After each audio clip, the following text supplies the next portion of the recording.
Cuando llega el calor es invisible, no dobla las ramas de los árboles ni te agita el pelo en la cara para avisarte que ha llegado. El sol se siente como el cañón de una pistola apuntándote. Esta es una cita de Jeff Goodell del libro El calor te matará primero.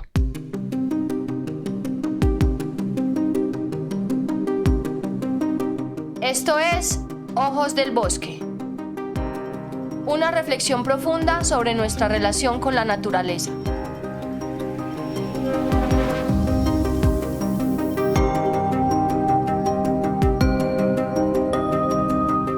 La naturaleza nos observa. Cada una de nuestras acciones tiene impacto sobre el sistema Tierra. Por eso nace este espacio, para mostrar lo que la naturaleza ve a través de los ojos del bosque.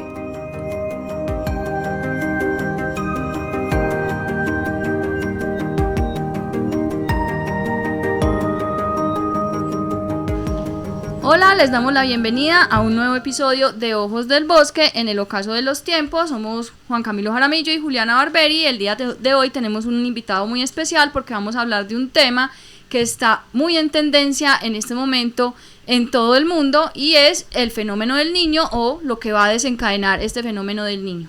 Muy bien, muchas gracias por estar con nosotros y hoy tenemos al doctor Daniel Ruiz, quien tiene mucha experiencia en los temas climáticos y una de tus especialidades también son los glaciares de alta montaña tropicales o de todo el mundo. Me gustan los glaciares tropicales en particular, sí, pero hemos trabajado obviamente a la escala global.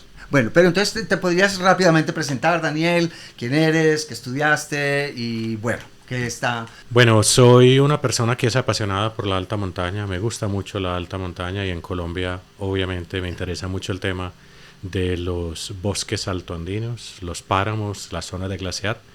Soy ingeniero civil de formación, tengo una maestría en artes de clima y solaridad, tengo una maestría en ciencias de aprovechamiento de recursos hidráulicos. También tengo una maestría en filosofía de ciencias ambientales y el doctorado en ciencias de la tierra. He trabajado en sector académico específicamente y ahorita estamos apoyando iniciativas en investigación de alta montaña, como por ejemplo un observatorio que se llama Polé-Cacazue en la alta montaña del macizo volcánico Ruiz Tolima.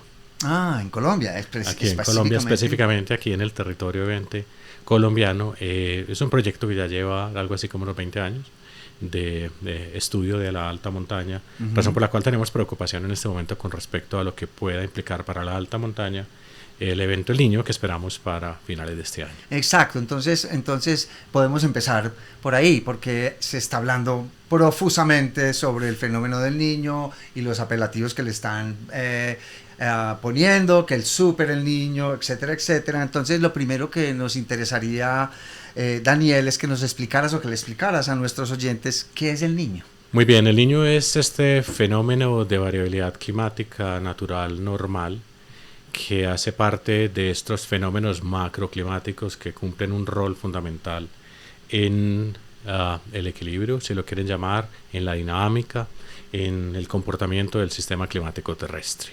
El Niño es un evento que básicamente se manifiesta en la escala que llamamos interanual. Tiene una frecuencia de recurrencia entre 3.5 y 7 años. Es un fenómeno que está constituido por dos fases. Una fase que llamamos la fase cálida, que es el evento El Niño, y una fase que llamamos la fase fría, que llamamos también el evento La Niña. Entre ellas dos hay unas condiciones normales, es decir, cuando estamos cerca de condiciones típicas promedio de largo plazo hablamos de fase ENSO-neutral. La fase cálida del ENSO se caracteriza por un calentamiento inusual de las aguas superficiales de las porciones oriental y central del Océano Pacífico tropical. Tiene una particularidad, es que empieza a manifestarse a finales de la primavera en el hemisferio norte, es decir, más o menos por esta época, abril, mayo, junio. Tiene un año de duración, es decir, que se extiende hasta finales de la primavera del año siguiente. Tiene el pico máximo por la época del nacimiento del niño Dios, en el trimestre diciembre, enero, febrero, que sabemos que no está bien, ¿cierto? Porque lo sabemos muy bien que el niño nació, efectivamente, pero que no nació el 24 de diciembre. Sí. Tiene otra particularidad muy interesante este evento, es que como incluye 2 años, el año 0 y el año +1, entonces nosotros lo llamamos, en el caso del que viene, el niño 26-27, así se llamaría específicamente. Tiene un impacto enorme en la hidroclimatología del planeta, es decir, algo que ocurre en el Pacífico tropical tiene impacto en muchas latitudes, en muchos sitios del planeta, y en Colombia en particular tiene un impacto significativo, repito, en esa escala interanual. Daniel, nosotros pues sabemos, hemos hablado acá en el programa de que el mundo se está calentando, el planeta se está calentando, tenemos unos fenómenos como paralelos al niño que ya viene, y dentro de esos fenómenos causados por el cambio climático, uno de ellos es el calentamiento global, y yo quisiera saber cómo ese calentamiento causado o de origen antropogénico va a influenciar la aparición del niño o la manifestación del niño. Bueno, en teoría no hay ningún tipo de relación entre el cambio climático global de largo plazo tipo antropogénico y el niño. El niño es un fenómeno típico de la variabilidad climática natural normal que tiene el sistema climático terrestre.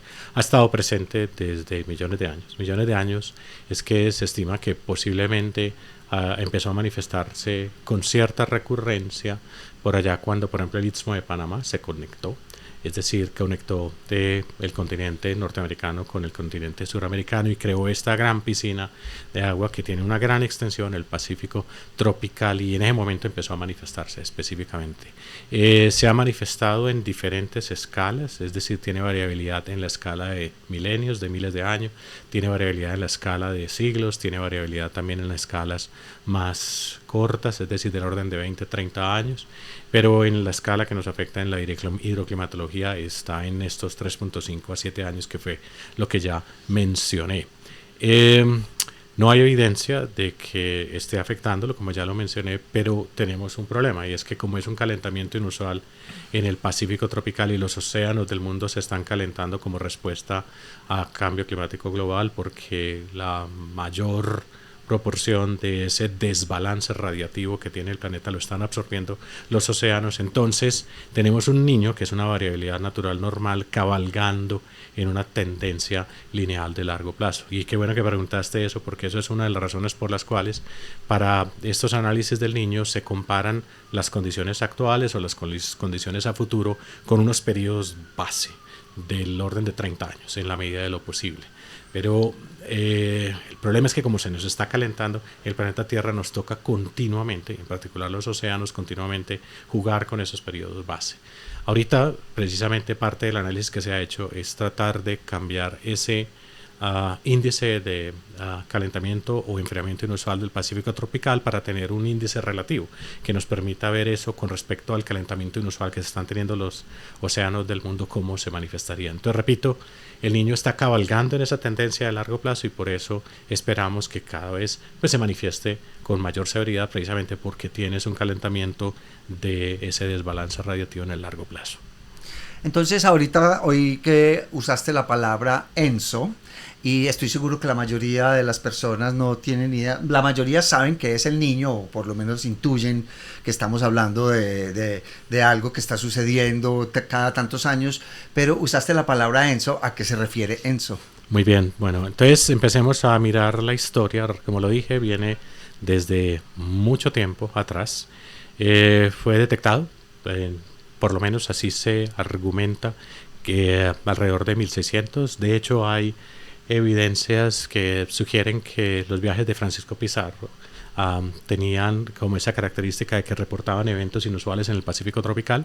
Los pescadores ecuatorianos y peruanos reportaron por allá, por esa época, que se presentaban importantes disminuciones en la pesca en el Océano Pacífico tropical y que las mayores disminuciones se presentaban por la época de nacimiento del Niño Dios. Esto se acuñó más o menos alrededor de 1800 o algo así, es decir, se atribuyó precisamente a este niño y empezó a reconocerse con el nombre de fenómeno El Niño. específicamente Sí. hasta ese punto. Tuvo que pasar un periodo importante de tiempo para que a finales de, digamos, 1910, 1920 se empezara a tratar de hablar de las bases científicas que hay detrás del fenómeno El Niño Oscilación del Sur, ENSO, y alrededor de la década de los 30 ya se presentó la primera teoría importante, robusta, de lo que es este sistema acoplado océano-atmósfera.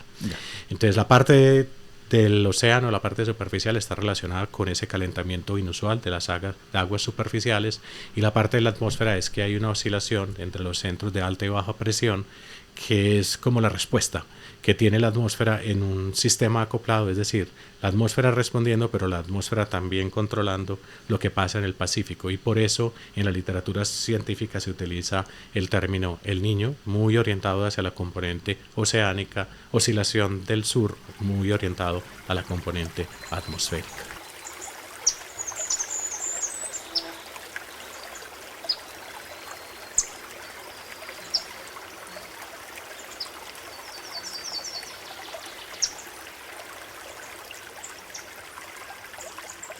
Ya hemos entonces pues hablado un poco de qué es este fenómeno, no nuevo, pero este fenómeno que se avecina dentro de pocos días, y yo quisiera como volver a preguntar algo, y es ¿por qué, si es una cosa que se ha presentado durante tantos años, que ya lleva varios siglos describiéndose, por qué ahora se habla o hay tanta información diciendo que es un super niño, o que es un niño Godzilla, o que es un, cierto, como que le han puesto estos apelativos, estos adjetivos que le hacen a uno tener un poco más de terror?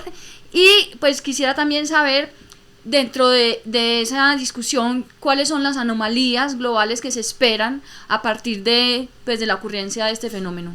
Muy bien, yo creo que todo tiene que ver con el tema de los impactos del niño en el, por ejemplo, territorio colombiano. ¿Qué podría traer el niño al territorio colombiano? Y ya vamos a abordar de eso. Sí. Para hablar de lo que planteaste y volver a lo que discutimos hace un par de minutos, tenemos entonces este calentamiento inusual de las aguas superficiales en las porciones central y oriental del Océano Pacífico tropical.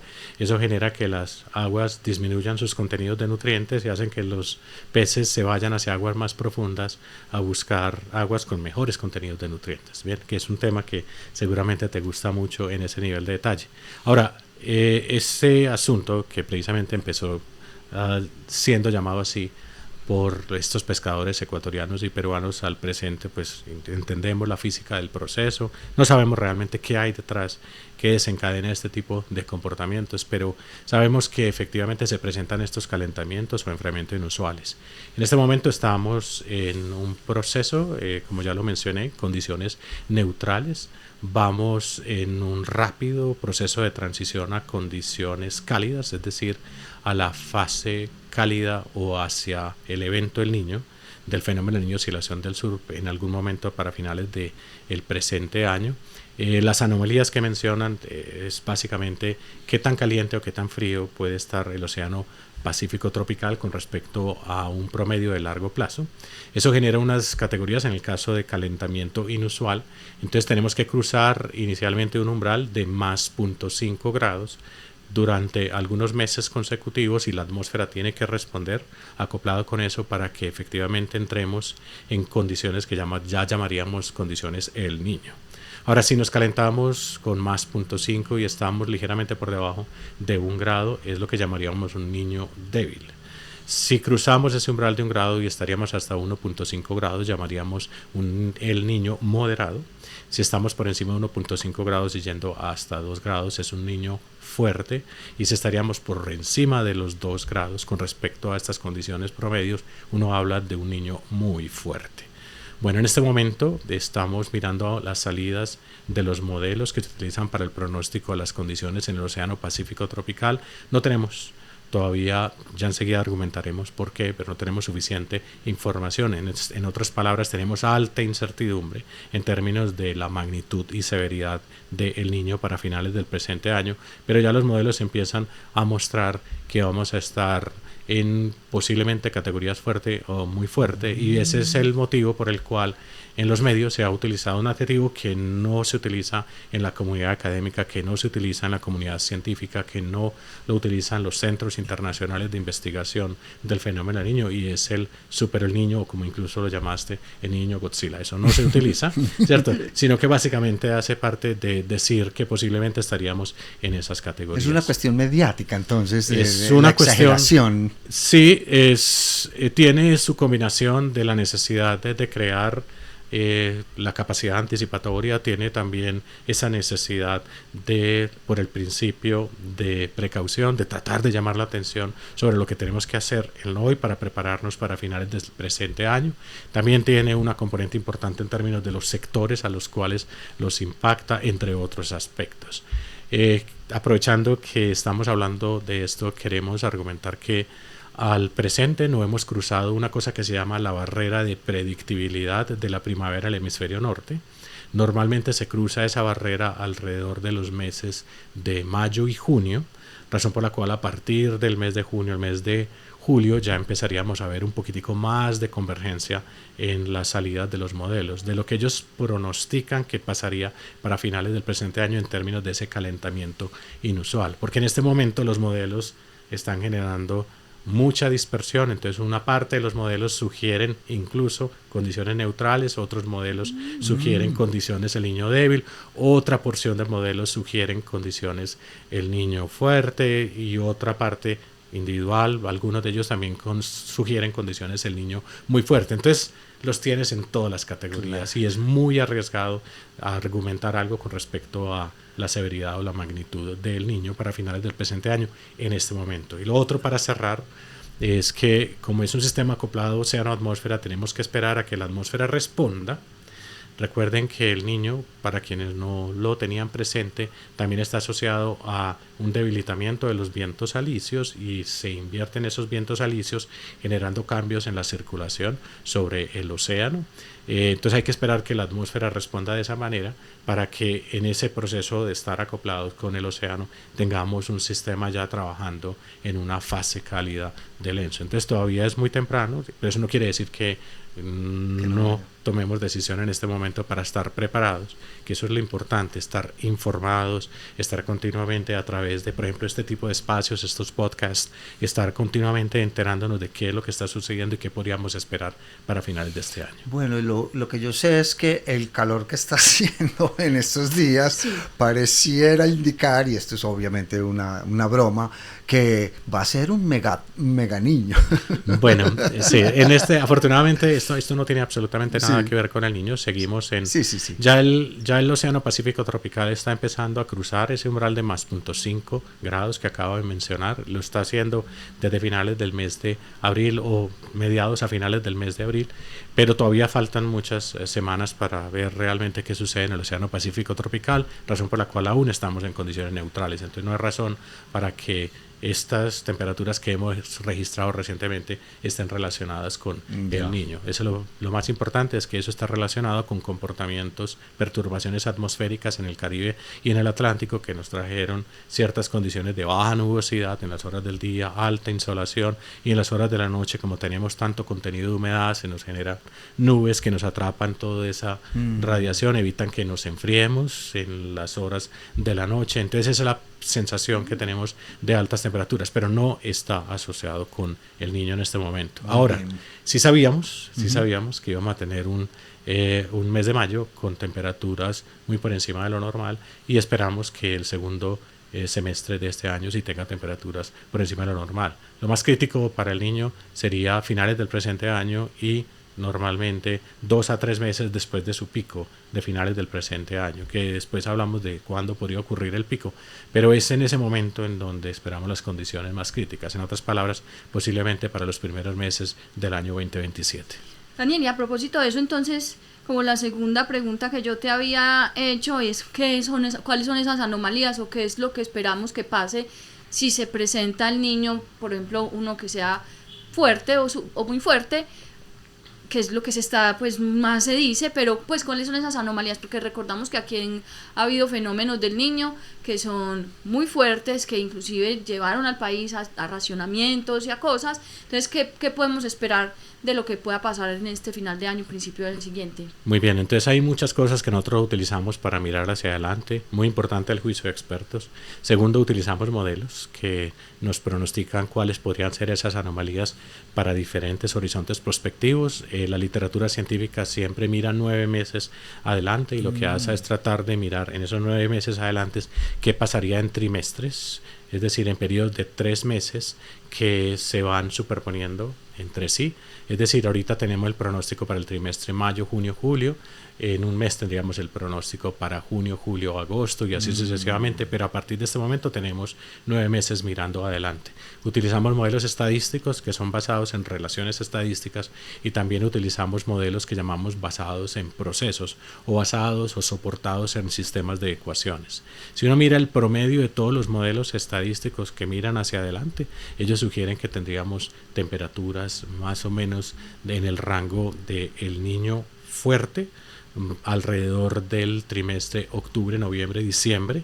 Y si miramos los modelos basados en procesos, es decir, los modelos soportados en ecuaciones, ellos sugieren que tendríamos un niño muy fuerte con su pico alrededor también de estos meses de octubre, noviembre y diciembre. Entonces, para esa época es que estamos esperando esas condiciones. Repito, eso es esperando que en el presente estemos haciendo un buen trabajo, pero todavía tenemos una mucha dispersión de los modelos, entonces tenemos que esperar un poco a cruzar esta barrera de predictibilidad. Claro que para finales de año sabremos si las predicciones que se hacían del super niño estaban correctas o no. Claro, porque lo más importante es comparar ya después los pronósticos con lo efectivamente observado. Podemos esperar en algún momento, después de junio, julio, empezar a mirar que ya los modelos empiezan a acercarse entre sí y ya es en ese momento cuando podemos tener un poco más de certeza frente a lo que esperamos para finales de este año.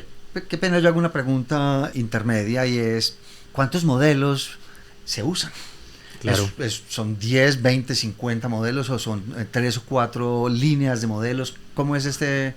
Podemos estar hablando del orden de 25 a 30 modelos, bastantes modelos. Cada centro internacional respetable, muy fuerte en el ámbito internacional, tiene su propio modelo. Ejecutan su propio modelo y lo ejecutan muchas veces porque cambian condiciones iniciales, porque cambian parámetros, entonces se obtienen muchas, se llaman realizaciones. Sí.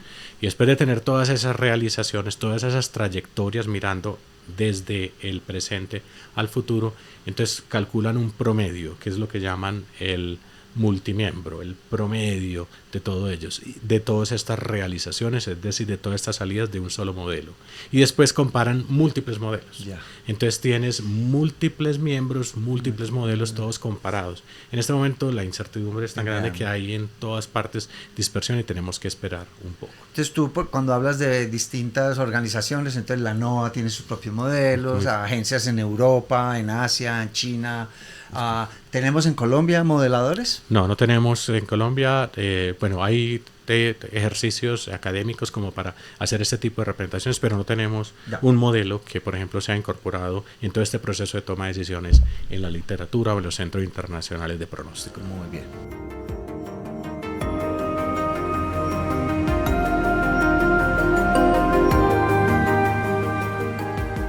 Esto es Ojos del Bosque, en el ocaso de los tiempos.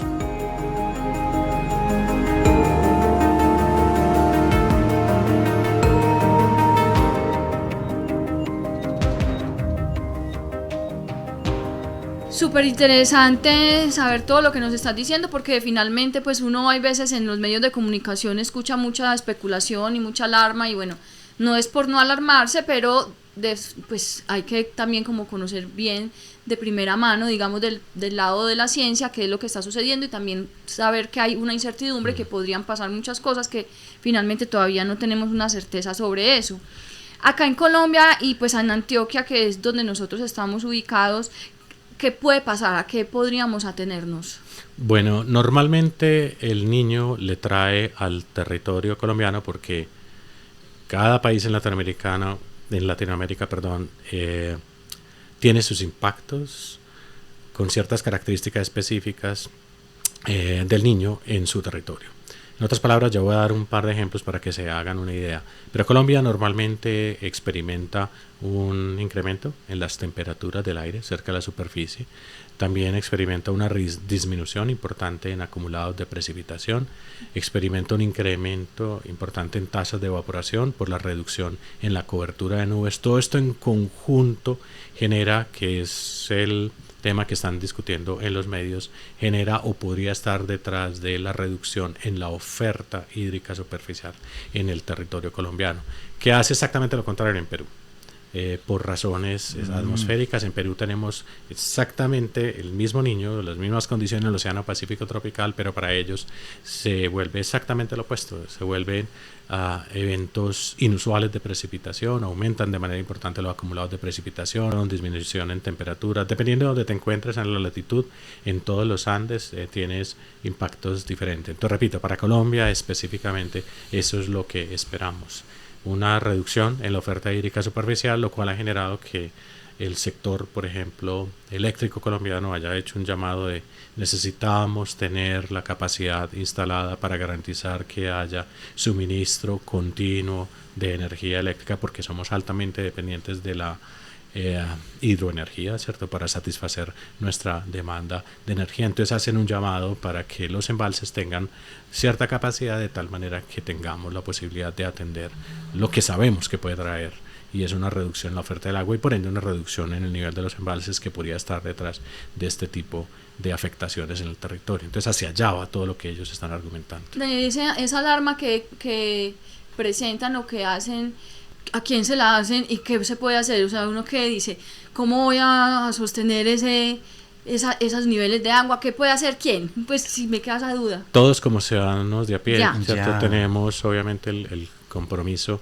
de algo que debiéramos estar haciendo periódicamente, no estrictamente durante el niño, sino continuamente implementando incluso en nuestros hogares planes de ahorro y uso eficiente del agua para reducir de manera importante nuestros consumos de agua, para garantizar que en particular en aquellos embalses que lo que hacen es satisfacer la demanda de agua potable para nuestros hogares, tratar de mantener los niveles altos, sabiendo que para finales de este año y para principios del próximo año podríamos tener una reducción en esa agua que tenemos disponible para satisfacer la demanda. Entonces mira que en ese día a día podemos tomar mejores decisiones y estar significativamente mejor preparados. Entonces esto obviamente, tener energía eléctrica es fundamental para un país y para una sociedad. No podemos quedarnos sin energía. Pero hay otras cosas que dependen mucho del agua también, de las precipitaciones, y estamos hablando, qué sé yo, de los cultivos, de los pastos para el ganado, para mil otras cosas. Entonces, pues no es solo la energía, hay otras consecuencias graves para los colombianos o para nosotros aquí en el norte de los Andes. Muy bien, y eso me lleva a la pregunta que formulaste hace un rato. Hemos tenido en la historia reciente niños que han traído un impacto significativo en diferentes sectores. El que la gente conoce mucho porque lo ha visto en la literatura, porque lo ha visto en la prensa, es el niño 91-92 que generó un racionamiento en el territorio colombiano. Por precisamente eso, los niveles de los embalses estuvieron por debajo de la cota mínima que se requiere para la generación de energía, pero no fue el único impacto en ese niño 91-92. Después tuvimos el niño 94-95 que generó un impacto en, por ejemplo, el sector agrícola y pecuario por la reducción en la producción agrícola y pecuario en el campo colombiano. En el niño 97-98, por ejemplo, tuvimos un impacto en el sector salud, porque aumentaron de manera importante las incidencias de enfermedades transmitidas por mosquitos vectores, como por ejemplo es el caso de la malaria. Entonces mira que cada sector ha tenido un impacto significativo y es hacia allá, hacia donde se están tomando las decisiones en este momento para garantizar estar mejor preparados. Y yo quisiera adicionar algo, y es que es algo que generalmente no se tiene en cuenta, y es que no somos los humanos los que sufrimos, ni los animales a los cuales explotamos, sino que la naturaleza en general, pues la sequía es digamos, difícil para los animales silvestres y para los bosques. Entonces esto puede tener consecuencias también graves en el medio ambiente en ese sentido. Y eso es precisamente una de las razones por las cuales yo siento que estoy aquí conversando con ustedes y les agradezco mucho. Es porque nos preocupan mucho los ecosistemas de alta montaña, la integridad de los ecosistemas de alta montaña. Piensen en lo siguiente: en condiciones normales, nosotros tenemos una celda de circulación en nuestra atmósfera que nos trae corrientes de aire cálido y húmedo desde la Amazonía, desde el Caribe, y nos alimentan nuestros Andes tropicales. En otras palabras, tenemos los ecosistemas de la Amazonía conectados con los ecosistemas de alta montaña en Andes tropicales. Ahora, durante el Niño, por los cambios en patrones de circulación, nos llegan fundamentalmente corrientes de aire seco. También tenemos un calentamiento muy inusual en la alta montaña, lo cual puede tener un impacto significativo en la integridad de los ecosistemas de alta montaña, no solamente en los páramos, sino también en todo ese conjunto. Los bosques altoandinos, los páramos, las zonas de superpáramo y finalmente las masas glaciares, que es en torno a los cuales ahorita quizás conversaremos un poco. Sí, entonces claro, obviamente una sequía, una super sequía, para seguir usando apelativos, además vuelve más vulnerables al fuego, por ejemplo, los bosques, etcétera, etcétera, ¿no? Por supuesto, porque claro. Es que precisamente este tipo de eventos lo que hace es que nos crean las condiciones hidrometeorológicas para que se produzcan más incendios de cobertura vegetal o para que se dispersen más rápidamente esos incendios de cobertura vegetal. Tenemos condiciones de temperatura, condiciones de viento, condiciones de insolación y condiciones de reducción en el contenido de humedad tanto del aire cerca de la superficie como de la vegetación, para que tengamos todos los ingredientes necesarios para que se ocurra este tipo de eventos y para que sea muy difícil controlarlos. Entonces es un llamado a tomar mejores decisiones para estar, repito, mejor preparados de lo que puede pasar a finales del presente año. Vamos a sufrir, Juli. Pues sería bueno que ahora al final del programa dijéramos cómo pues la gente, pues que nos han dicho 800.000 veces cómo ahorrar agua y cómo contribuir, pero pues está chévere repetirlo por si alguien todavía despistadamente no se ha dado cuenta. Ayer yo te quería preguntar una cosa, ya pues te pregunté en reversa si el cambio climático, digamos, empujaba de alguna manera el fenómeno del Niño. Ahora te pregunto, el fenómeno del Niño, si se da de una forma fuerte, podría empujar ese punto de no retorno del clima, del que también tanto se habla en los puntos de no retorno, que a propósito, las personas que no hayan escuchado nuestro último episodio con Juan Camilo Villegas precisamente sobre puntos de no retorno, ahí está ya subido en nuestras plataformas. Pero entonces, ¿habría alguna posibilidad de que este Niño, si se presenta de esa forma fuerte que se especula, empuje algún punto de no retorno climático que tengamos que saber? Sí, claro, efectivamente el Niño, como ya lo saben, genera en términos generales un calentamiento de todo el sistema climático terrestre. Entonces podría llevar a todo el sistema climático terrestre a alcanzar temperaturas muy por encima de esos umbrales que se han definido. De hecho, en las discusiones más recientes que seguramente el profesor Juan Camilo Villegas abordó, se han definido varios umbrales por encima de los cuales, umbrales con respecto al periodo preindustrial, no deberíamos estar cruzando, porque eventualmente podría poner en condiciones peligrosas no solamente el sistema climático terrestre, sino el sistema Tierra en su totalidad. Entonces esperamos que, por ejemplo, si se manifiesta el Niño para este año y tiene sus repercusiones a principios del próximo año 2027, esa combinación de estos dos años podrían definitivamente generar que a escala global el planeta Tierra cruce ese umbral de 1.5 grados con respecto a condiciones preindustriales, algo que esperábamos para finales de esta década 2020-2030, pero esperamos que debido a precisamente lo que nos trae el Niño se pueda cruzar ahorita mucho más rápidamente. Están hablando de que entonces probablemente, si este Niño sucede como se está esperando, 2026 sea el año más cálido de la historia. Puede ser con base en una historia que es muy corta, obviamente, porque tenemos ciertos 150 o algo años de registro realmente. Sin embargo, podría ser uno de los años, definitivamente estará, entre como ha venido, claro, exacto, entre los más críticos, por lo menos necesariamente estará en la lista de los 10 más calientes en la historia de registros que tenemos en el planeta, posiblemente en el top 2 o 3. Exacto, eso es lo que he estado oyendo. Muchas más personas hablan de que puede ser o el primero, o el segundo, o el tercero en los 3 primeros años más cálidos de la historia. Entonces, yo quería preguntar otra cosa, o hablar de otra cosa, o no de otra cosa, sino de algo que es relacionado. Entonces, hay otro fenómeno que lo llaman el niño largo, o es la oscilación decadal del Pacífico, que es una especie, ya nos explicarás, una especie, o mejor dicho, explícanos qué es el PDO, Pacific Decadal Oscillation, creo que le llaman, ¿no? Sí, así lo llaman. Es un fenómeno también de variabilidad climática natural normal que tiene un intervalo de recurrencia en horizonte significativamente más largo que el niño. Como acabamos de mencionar, el niño está entre 3.5 a 7 años.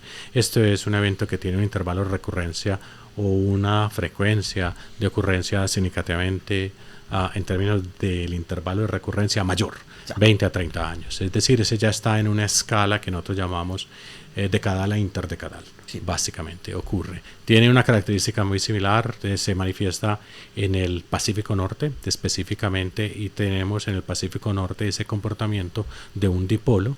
Hacia el extremo oriental del Pacífico Norte podemos tener un calentamiento inusual de sus aguas que es acompañado en el otro extremo, en el occidental, de un enfriamiento de sus aguas. O podemos tener la fase opuesta, es decir, un enfriamiento inusual en la porción oriental del Pacífico Norte acompañado de un calentamiento inusual en el otro extremo. Entonces él está continuamente oscilando entre esos dos, y hay estudios que básicamente argumentan que puede generar este tipo de oscilaciones para, por ejemplo, que fue lo interesante de esas primeras publicaciones, porque en la década de los 90 alguien estudiando capturas de salmón en British Columbia, arriba en Canadá, detectó que efectivamente tenía unas fluctuaciones, y cuando analizó las condiciones atmosféricas y oceánicas detectó este índice de oscilación del Pacífico Norte, que está en esta escala decadal a interdecadal y que también tiene una afectación importante para latitudes altas. Claro, entonces lo que yo he estado oyendo, y la otra es la pregunta a la que iba, es si estas dos oscilaciones, el ENSO que es corta y el PDO que es larga, se superponen. ¿Podría esto ser la causa de lo que estamos esperando, que es un niño muy fuerte? Muy bien. Normalmente cuando se superponen y están exactamente en la misma fase, en otras palabras, cuando tenemos la oscilación decadal del Pacífico en su fase cálida, acompañando la oscilación del del Pacífico tropical, el fenómeno del niño oscilación del sur, si tenemos en la fase cálida del niño, entonces en ese momento es que se amplifican los eventos, ¿cierto? De la misma manera, si está ocurriendo en el Pacífico Norte una fase fría y está acompañando una fase fría del ENSO en el Pacífico tropical, se amplifican las niñas, ¿cierto? Yeah. Eso es lo que tenemos unas series muy cortas, obviamente, para hacer ese tipo de análisis, pero eso es lo que ha sugerido la literatura. En este momento estamos más en la fase fría de la oscilación decadal del Pacífico, lo cual puede estar jugando a nuestro favor, porque si no podría ser un niño significativamente más severo. Entonces esa era la duda que yo tenía. Entonces aparentemente no va a haber una superposición de las dos fases cálidas del niño largo y el niño corto, por decirlo. No en este horizonte, tenemos que esperar algunos años o incluso quizás una década para que empiecen posiblemente a mostrar ese comportamiento. Sí, exacto, pero sentimos que hay todavía mucho que analizar al respecto, porque, repito, las series que tenemos son muy cortas. El niño es una de las más largas. Uno puede reconstruir el niño de 1850 al presente, pero eso en realidad en ciencias atmosféricas o en el sistema Tierra es muy corto, ¿cierto? Como para realmente hacer un análisis más exhaustivo. Bueno, y finalmente, para terminar con esto de los fenómenos oceánicos, hay una corriente que llaman la circulación meridional del Atlántico, o el AMOC por sus siglas en inglés. ¿Puede el ENSO fuerte o muy fuerte tener consecuencias, a pesar de que esto pasa en el Pacífico, tener consecuencias sobre esa circulación en el Atlántico o son fenómenos completamente separados? Uno no puede argumentar que con un 100% de confiabilidad de que no están conectados, porque todos los océanos del mundo están conectados, claro. Eso lo sabemos muy bien. Sin embargo, ocurren en escalas totalmente diferentes. La otra es esta oscilación ya de muy largo plazo en escala de 70, 80 años y demás, que ocurre en el Atlántico Norte. Entonces, no hay evidencias de que efectivamente estén conectados, por lo menos, con base en lo que sugiere la literatura científica en este momento. Pero podríamos esperar una publicación en torno a ese tema próximamente.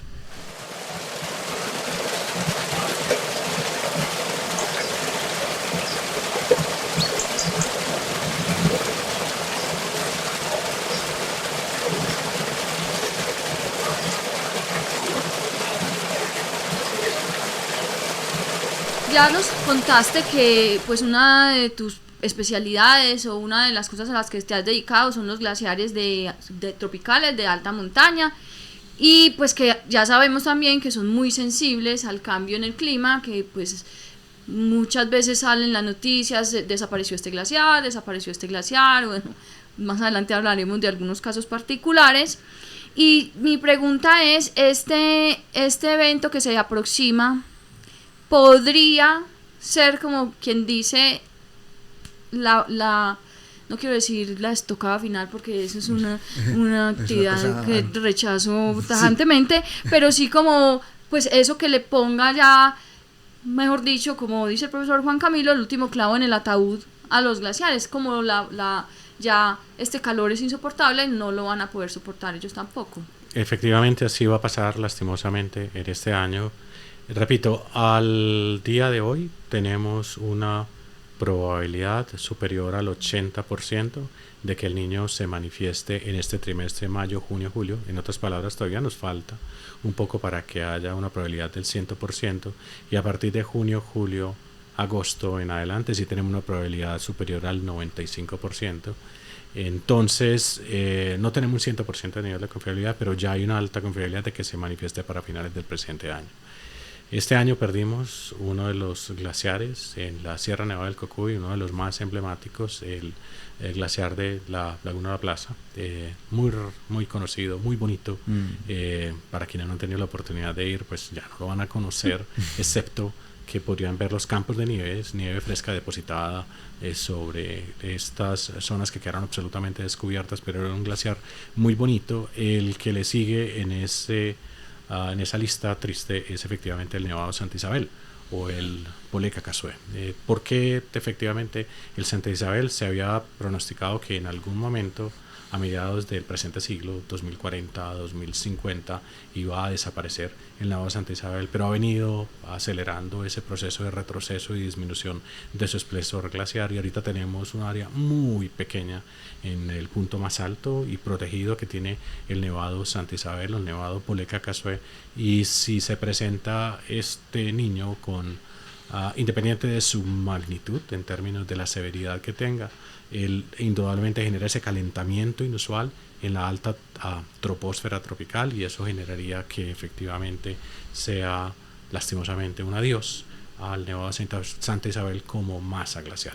Entonces, eso esperamos que pase este año. Es un llamado obviamente también a los conservacionistas y a quienes no solamente depositan en las masas glaciares el hecho de la oferta hídrica superficial, sino también sitios para el tributo, para el pagamento, para reconectarnos con nuestros dioses, con nuestras raíces, etcétera. Mirar eso desde ese ángulo es complejo, porque a finales de este año y a principios del próximo definitivamente, según las proyecciones, no podríamos seguir contando con el Nevado Santa Isabel en los Andes tropicales. Qué increíble, porque, a ver, yo cuando regresé a vivir a Colombia hace ya 20 y pico de años, una de las primeras cosas que hice fue subí al Nevado del Santa Isabel, y ambas cimas, las que llaman la cima sur y la cima norte, estaban conectadas por el glaciar. Sí. Entonces uno podía caminar desde la cima norte a la cima sur sin ningún problema, y a mí nunca, ya sabía que los glaciares estaban retrocediendo, etcétera, pero no se me ocurrió que en tan poco tiempo tuviera que oír una noticia tan... O sea, yo pensé, incluso ahora, pensé que esto del nevado del Santa Isabel podía ocurrir en los próximos 10 años, pero nos estás dando una noticia muy lúgubre y es que podría pasar este año. Este año. O sea, que si no conociste el nevado... Yo. No conociste el glaciar del Nevado bueno, me imagino que el Tolima está por los mismos lados. Tolima es un poquitico más altico, ya les voy a contar Ya. específicamente qué hay detrás de esto para que hablemos en detalle, pero el Santa Isabel está de estos 3 bonitos que nos quedan en el macizo volcánico Ruiz Tolima, el Cumanday, Nevado del Ruiz, el Apoleca Casuel, Nevado de Santa Isabel y el Dulima, el Nevado del Tolima. De esos 3, el Santa Isabel es el que definitivamente a finales de este año lo vería. Ay, no puede ser, o sea que ya hay muy poquitico, estamos hablando de unos pocos metros cuadrados. Totalmente, es lo poquito que nos queda como masa glaciar. Sí pueden haber cuando ocurre algo de precipitación sólida, porque la atmósfera se enfría mucho, Sí. Se pueden generar algunos campos de nieve, pero como masa glaciar compacta Sí, sí. ya desaparecerá. Si el niño se manifiesta como lo que le hace el niño a la alta montaña, definitivamente podríamos estar No pendientes puede ser, no puede a ser. finales de este año o claramente a principios del 2027. Eso sí me pone, honestamente estoy súper triste porque pensé, yo inclusive en mis clases a los alumnos les decía, ya les voy a tener que dar otras noticias, vayan, si pueden conocer los glaciares colombianos, vayan, porque en los próximos 20 o 30 años no van a haber muchos glaciares, pero ahora les voy a tener que decir, ya el Nevado del Santa Isabel, ya no hay glaciar. Qué cosa tan triste. Es muy triste. Nosotros hemos venido trabajando en esto de investigación de alta montaña hace rato con un equipo de profesionales magnífico, enamorados de la alta montaña, investigadores, algunos en la academia, algunos simplemente, como en el caso mío, enamorados de la alta montaña. Y una cosa que notamos hace 20 y algo años es que no teníamos suficiente información para caracterizar el clima de la alta montaña. ¿Por qué? Porque obviamente la red hidrometeorológica que tiene el territorio nacional, en particular aquellas series largas de más de 30 años que son homogéneas, que son continuas, que son confiables, solamente están disponibles en aquellas estaciones que están en cotas por debajo de los 2.600 metros. Entonces, por encima de los 2.600 metros sobre el nivel del mar, a pesar de que Colombia tiene alturas hasta, como lo saben muy bien, 5.800 en el extremo norte, en el Caribe, en la Sierra Nevada de Santa Marta, o en el Nevado del Ruiz, 5.321 metros a nivel del mar en su cima. En ese rango 2.600 a 5.300, si lo queremos mantener estrictamente en la cordillera central, no había suficiente información. Entonces el objetivo central era poner un conjunto de sensores para monitorear la temperatura. Le pusieron cada 300 metros en la vertical desde los niveles bajos.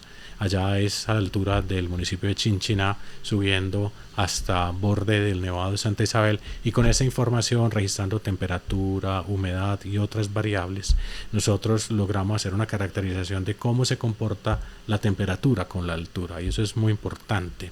Ese comportamiento de la temperatura con la altura sugiere que al presente, con base en los registros más recientes, el punto que llamamos la isoterma de 0 grados, es decir, el punto de congelación por encima del cual la temperatura está por debajo del punto de congelación, razón por la cual cualquier agua que cae directamente sobre la superficie se congela y podía permanecer en congelación un periodo importante de tiempo, de tal manera que podía formar masa glaciar. Ese punto está alrededor de los 5.087 metros a nivel del mar, y el Nevado de Santa Isabel tiene 5.100 metros a nivel del mar, ¿cierto? Entonces esto, sobre todo con el niño, que nos genera ese pulso de temperaturas en la alta montaña, se experimenta mucho más lo que pasa en el Océano Pacífico tropical por esas teleconexiones en los niveles altos en la atmósfera. Entonces ese calentamiento que nos va a traer este niño de finales de este año y principios del año siguiente, efectivamente es lo que va a estar detrás de que ese isoterma de 0 grados se suba mucho y definitivamente haga que se pierda lo poquito que nos queda de masa glaciar del Santa Isabel. Yo tengo una pregunta que puede ser muy tonta, pero la voy a hacer. Uno pensaría, listo, el niño es una cosa que es cíclica, va a terminar y tal. No hay forma de que eso vuelva y se forme el glaciar sabiendo que ya ese golpe que dices de temperatura cese.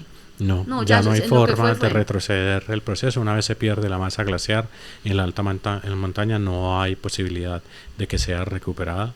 Se requieren, repito, que se acumulen grandes cantidades inicialmente de nieve fresca, que sobre esa nieve fresca caiga más nieve y genere la compactación, y después de eso se forme una masa lo suficientemente grande para que empiece a comportarse como un fluido y empiece a crecer, a descender por las cuencas hidrográficas en sus partes altas, generando estas lenguas glaciares y nos constituyan estas masas glaciares como las solíamos conocer, ¿cierto? Esto ya no es fácil que suceda definitivamente. O sea, tendrían que pasar miles de años y que el calentamiento global parara. Mi profesor en Estados Unidos argumentaba que tendríamos que desaparecer nosotros como sociedad para que efectivamente vuelva a suceder eso, porque es que las condiciones de los ciclos de Milankovitch, que les invitamos a que conozcan eso, seguramente está ya abordado por aquí en el podcast en algún otro momento.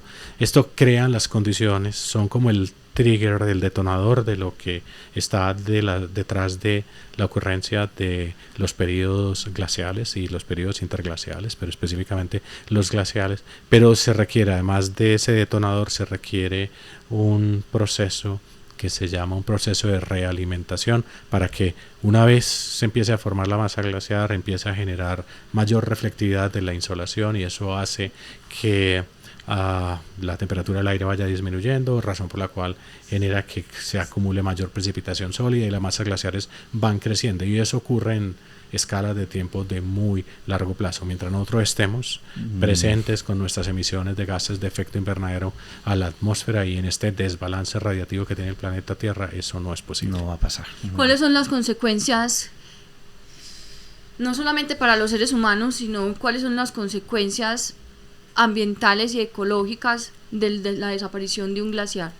Son múltiples. Primero, las masas glaciares alimentan lentamente las lagunas de alta montaña, que son los grandes reservorios de la oferta hídrica superficial. Las lagunas, las turberas, todas ellas cumplen un rol muy importante porque, por ejemplo, almacenan el agua en la época de superávit y la liberan lentamente de manera regulada y en altos estándares de calidad en estación seca, garantizando que no se presente esa reducción tan importante en las zonas bajas de nuestras cuencas hidrográficas, cuando estas cuencas nacen en la alta montaña, que es característica de muchas otras cuencas en estación seca, ¿cierto? Entonces, ahí hay un aspecto muy importante. Segundo, voy a poner algunos ejemplos simplemente para que se entienda la magnitud de ese impacto. Eran unos sitios ceremoniales para nosotros como comunidad. Nuestras comunidades indígenas, antes de, por ejemplo, la llegada de los españoles, y algunas de ellas después de la llegada de los españoles, subían a estos sitios a hacer pagamento, a rendir tributo a sus dioses. La pérdida de estas masas glaciares y de las lagunas, que es el siguiente proceso, es un impacto enorme cultural para nuestra sociedad. También son unos hitos geográficos importantes para migración de aves específicamente, un aspecto fenomenal que tenemos. Quienes no han ido a la alta montaña, pues los invitamos a que vayan con todo el respeto por la alta montaña, con todas las directrices y digamos el conocimiento que tienen los expertos en la alta montaña. Déjese guiar.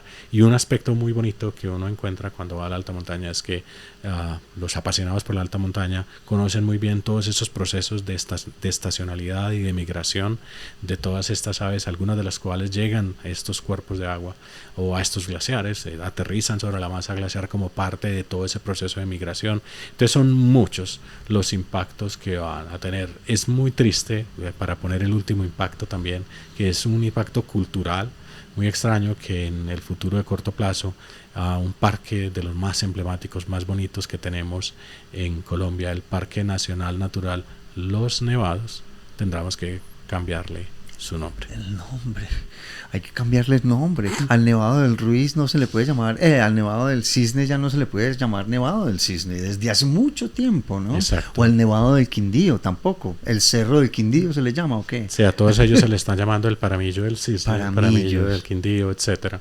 están siendo colonizados por la vegetación. Este Claro. es un aspecto muy bonito que también ustedes seguramente con el profesor Juan Camilo Villegas es muy probable que haya hablado mucho de eso, de cómo la vegetación responde a ese forzamiento climático y cómo alguna ya va colonizando, va ascendiendo, algunas definitivamente no logra responder a ese calentamiento tan rápidamente porque es un calentamiento muy acelerado, entonces experimentan extinción entre otros aspectos.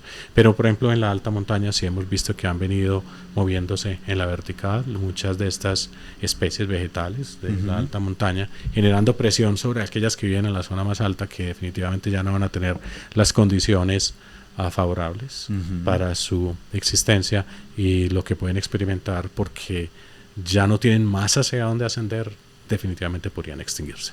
Sí, horrible, ¿no, Juli? Sí. Qué cosa más difícil.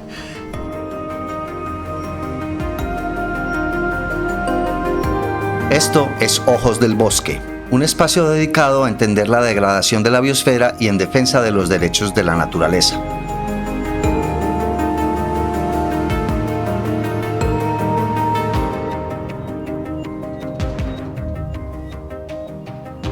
No, lo que nos cuenta Daniel es, bueno, es algo que es bastante intuitivo. O sea, nosotros lo hemos intuido Sí, y lo hemos hablado inclusive. Lo enseñamos inclusive. Pero Pero pues, ya es oírlo que de un experto de que básicamente las lagunas, no solo el glaciar va a desaparecer, sino que las lagunas se van a después. secar, las quebradas se van a secar y las personas abajo van a tener problemas de y los agua. animales. y Los animales. Claro. Sí, los animales que son las víctimas silenciosas de este proceso. Siempre estamos hablando de los humanos, de las consecuencias ecológicas, las consecuencias Sociales, económicas, pero los animales no tienen para dónde irse. Y no tienen velas en el entierro tampoco. Ah, sí. Pues, ¿qué han hecho los pobres? Sí, muy difícil, horrible. Daniel, en varios países nosotros hemos visto que hay iniciativas de tratar de atajar la extinción de los glaciares. Por ejemplo, en Venezuela. En Venezuela, que le pusieron una cobija a un glaciar, me imagino que sabes de esto. Eso es una pérdida de tiempo. Pues sabemos que, por ejemplo, lo que pasó en Venezuela es que la cobija lo que hizo fue degradarse y llenar el ecosistema de microplásticos, y pues eso no atajó nada porque ya, cierto, ya había sucedido lo que fue, cierto. Pero entonces, ¿cuáles son las razones por las que se hacen eso y si eso realmente es efectivo y si hay otras formas de también atajar esa extinción de los glaciares, si se le puede llamar extinción? Bueno, si hubieras hecho esta pregunta hace 70 años, ¿cierto? Hubiéramos tenido un escenario significativamente mejor para responderla, porque estas son grandes inversiones económicas para proteger las masas glaciares o para incluso generar masa glaciar, que es una apuesta que hacen en otras latitudes. Y nosotros no tenemos la capacidad ni económica ni digamos los recursos logísticos y demás como para hacer lo posible en la alta montaña. Tuviéramos hecho un trabajo muy bueno hace 60, 70 años si por ejemplo nosotros hubiéramos protegido los puntos que son realmente los reservorios de esa agua, de ese vapor de agua que sube a la alta montaña. Los ecosistemas de alta montaña están todos conectados.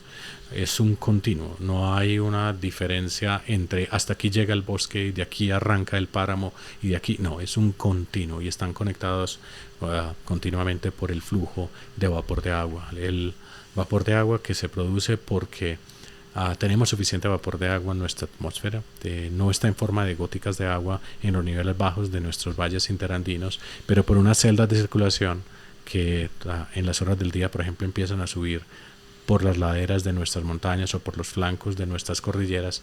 Esto es arrastrado hasta un punto en donde la temperatura es tan baja que genera la condensación. Allí aparecen entonces nuestras primeras góticas de agua. Esto es lo que llama el nivel base de las nubes. Se alcanza esa condensación y eso sigue ascendiendo. Desde ese punto hacia arriba nosotros tenemos entonces ya una termodinámica de aire húmedo y eso conecta con las zonas de alta montaña. Si por ejemplo nosotros hubiéramos hace 70, 80 años tomado una decisión de proteger los bosques andinos que han sido altamente afectados por deforestación, en este momento tendríamos un escenario significativamente menos crítico en nuestras masas glaciares que lo que tenemos en el presente. ¿Por qué? Porque no les está llegando efectivamente este vapor de agua que llegaba, y que todos estos ecosistemas de alta montaña, como por ejemplo los páramos, que tienen un montón de especies vegetales, como el frailejón, que tiene una gran cantidad de pubescencia, de vellosidades en sus hojas, que atrapan todo ese vapor de agua que está disponible en el aire y lo integran a la oferta hídrica superficial, al ciclo hidrológico superficial. Si hubiéramos protegido ese bosque allá abajo, estaríamos hablando de un diálogo equilibrado entre estos bosques andinos y el páramo. Entonces, en este momento estamos tratando, con todo el respeto de quienes están haciendo este tipo de iniciativas, estamos tratando de, con unos pañitos, en este caso son pañitos mínimos de agua tibia, para mantener el contexto de lo que quiero decir, estamos tratando de resolver un problema ya, de gran magnitud. Que ya es, a estas alturas es ya muy difícil. Sí. Y no son pañitos, son pañotes grandes, gigantes, que le están tratando de poner a estos glaciares sin éxito. Y no solo sucedió en Venezuela, sino que he visto las mismas iniciativas en algunos glaciares alpinos. Hay algunos científicos que están tratando de poner mantas blancas. Me imagino que no sean de algodón, sino que son geotextiles que van eventualmente a degradarse en microplásticos, pero ya esto sí parece un gran pañote de agua tibia. O sea, ya. Pero la pregunta mía es para que, pues, o sea, sí, claro, si se puede, pero a nivel local, ¿cuál sería la eficacia de hacer algo así, sabiendo que el sistema planetario el que está alterado, ¿cierto? Es como el cambio climático no es una cosa local, eso del sistema planetario. Entonces, pues no importa lo que uno haga a nivel local, pues sí importa, pero ¿me entiende la pregunta? O sea, no genera realmente, pues sí, es como cuando la gente habla de que vamos a inventarnos un robot que se coma la basura, pues mientras siga habiendo una producción de plástico y una producción de lo otro, pues podemos inventarnos todos los robots que se lo coman, pero no se va a solucionar el problema. Entonces, ponerles cobija, pero si el clima continúa cambiando y la temperatura del planeta continúa aumentando, pues ninguna cobija va a ser suficiente. ¿O estoy siendo...? No, estás en el eterno dilema que tenemos quienes trabajamos en temáticas ambientales y de conservación, de ser reactivos, de ir a proponer soluciones para atender crisis específicas en vez de anticiparse y tomar las decisiones anticipadamente. Estás exactamente en ese punto, en esa barrera, y en este momento, por ejemplo, en el tema de alta montaña, estamos corriendo a buscar soluciones para frenar un proceso de degradación que está ocurriendo muy aceleradamente. Lo pudimos haber hecho hace algún tiempo si, por ejemplo, hubiéramos garantizado una conectividad de esto que llaman las islas en el cielo, porque los ecosistemas de alta montaña estaban todos conectados hasta niveles muy bajos, pero debido pues a que el planeta, obviamente, desde el pico de la última glaciación al presente se ha calentado, pues obviamente ellos van buscando en la topografía de nuestras montañas los puntos más altos. Entonces esa gran extensión que tenían en ese momento en el tiempo, pues cada vez se va limitando más y quedan como unas islas en los puntos más altos. Garantizar la conectividad entre esas islas para que haya conectividad ecológica, biológica, los expertos lo saben, es una de las mejores soluciones.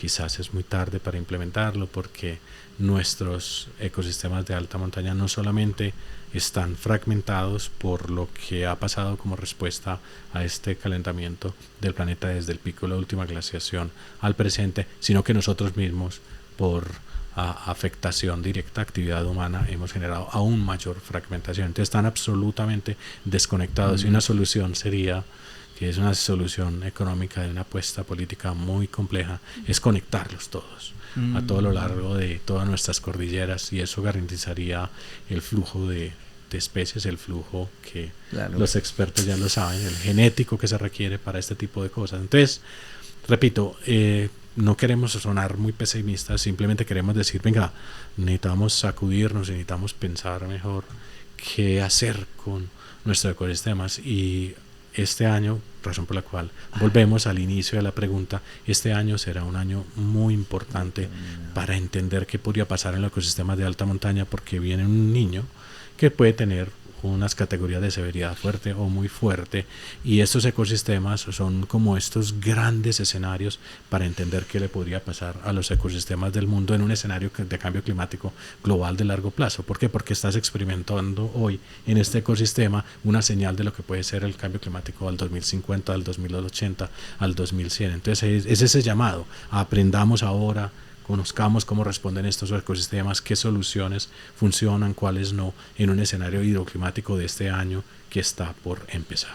Entonces he oído muchas veces la expresión de que los glaciares tropicales son los canarios de las minas del cambio climático, o sea que básicamente ellos son indicadores muy precisos de cuál sería el futuro, no solo de los glaciares tropicales, sino del resto de los glaciares en el planeta, y pues parece que eso es lo que está pasando. Estamos viendo en tiempo real cómo los glaciares en el trópico están respondiendo y cómo podrían responder los glaciares en los subtrópicos, por ejemplo. Entonces, yo quisiera saber si Colombia tiene planes de ponerle cobijas a algún glaciar, como en Venezuela o en Suiza. Que lo sepamos, ¿no? Sí han hecho muy iniciativas de organizaciones no gubernamentales, de entusiastas, de tratar de apostarle a ese tipo de protección, porque saben de la importancia de los glaciares, los poquitos que nos quedan. Teníamos 340 kilómetros cuadrados en 1850, ya nos queda muy poquito de toda esta extensión de masa. Menos de 30 hoy por ahí algún día, sí, o menos de creo 40. que incluso mucho menos de eso. Oh. Entonces, los más estables pues están en los puntos más altos. En la Sierra Nevada del Cocuy todavía tenemos una importante extensión de masas glaciares que esperamos que se conserven a pesar de todo lo que está sucediendo.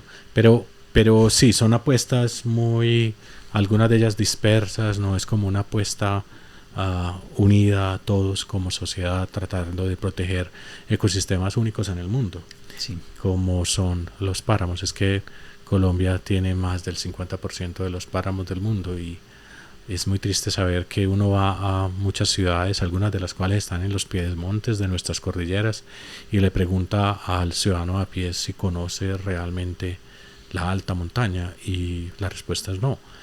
Yo, como investigador en alta montaña, muy tristemente tengo que argumentarlo, que me encuentro mucho más extranjeros allá arriba en la alta montaña que realmente nuestros connacionales, y eso es muy triste decirlo, ¿cierto? Claro. Porque ellos vienen a conocer esas riquezas, especies endémicas, especies únicas que no se consiguen, que no se encuentran en ninguna otra parte del planeta, específicamente allá, y no las valoramos, y por el contrario, tenemos, con todo el respeto por las actividades agrícolas y pecuarias, sin la intención de hacer algún daño, nos encontramos ganado dentro de nuestras áreas protegidas en la alta montaña, porque pues allá arriba están los cercos para proteger el área protegida, pero también sirve para que el ganado no se salga del área protegida.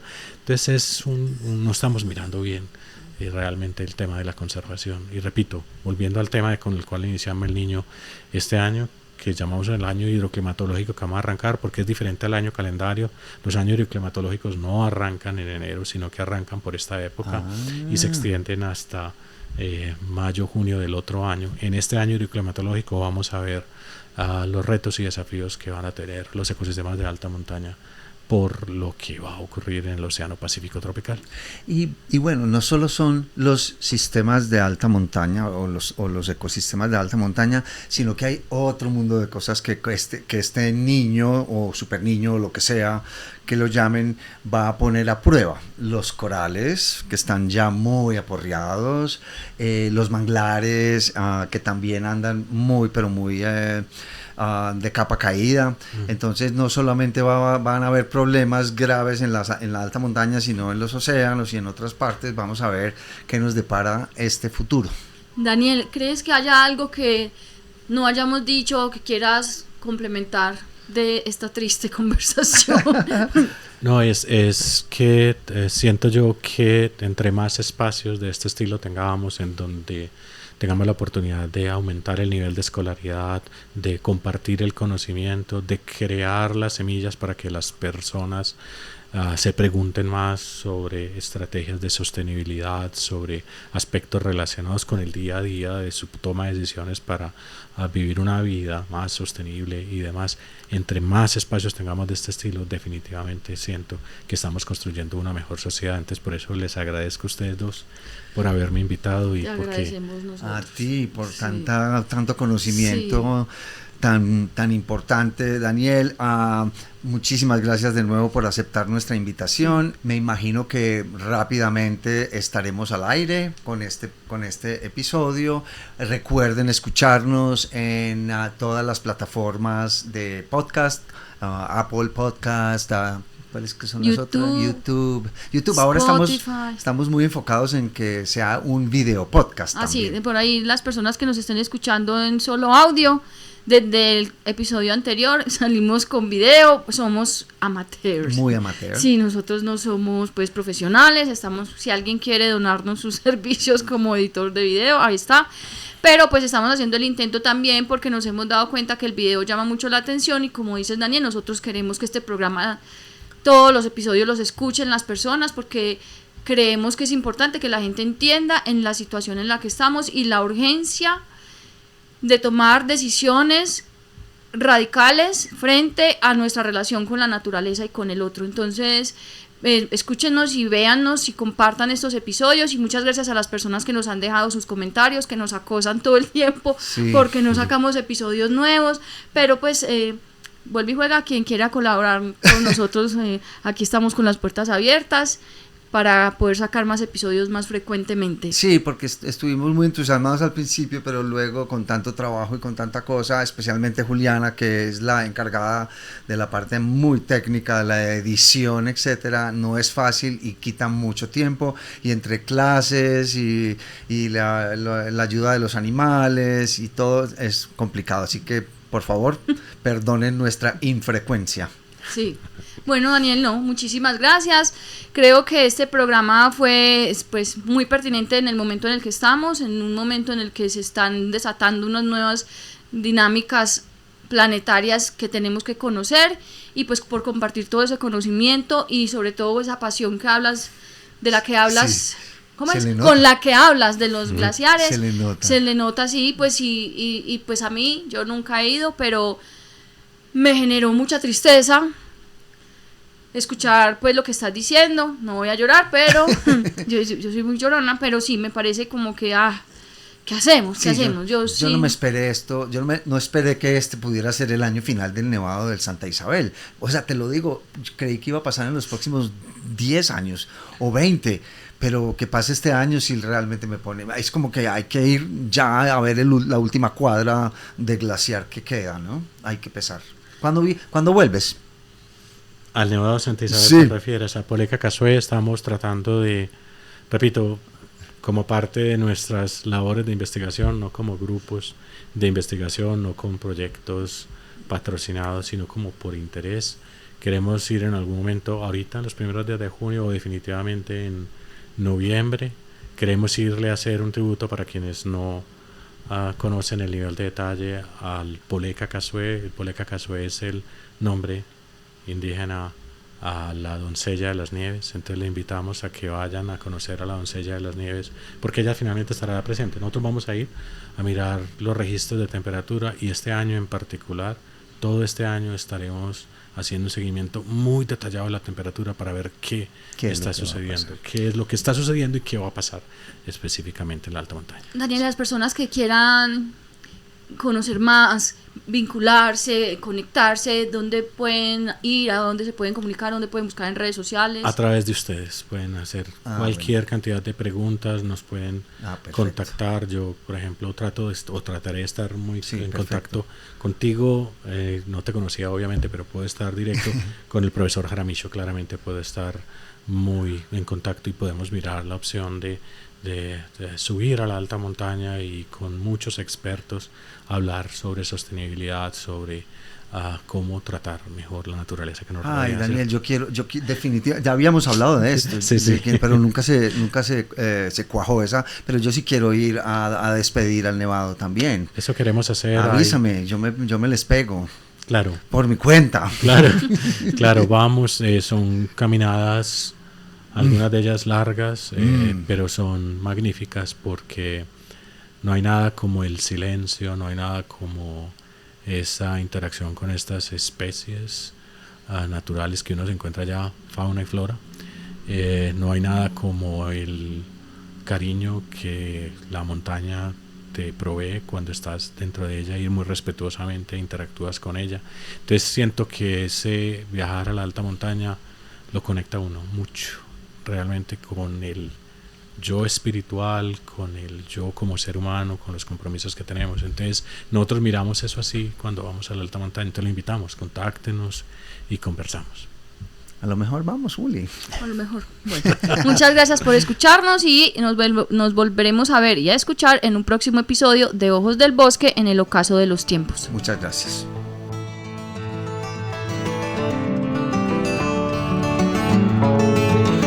Los esperamos en el próximo episodio de Ojos del Bosque para abordar temas que la sociedad quiere aplazar, pero la naturaleza no.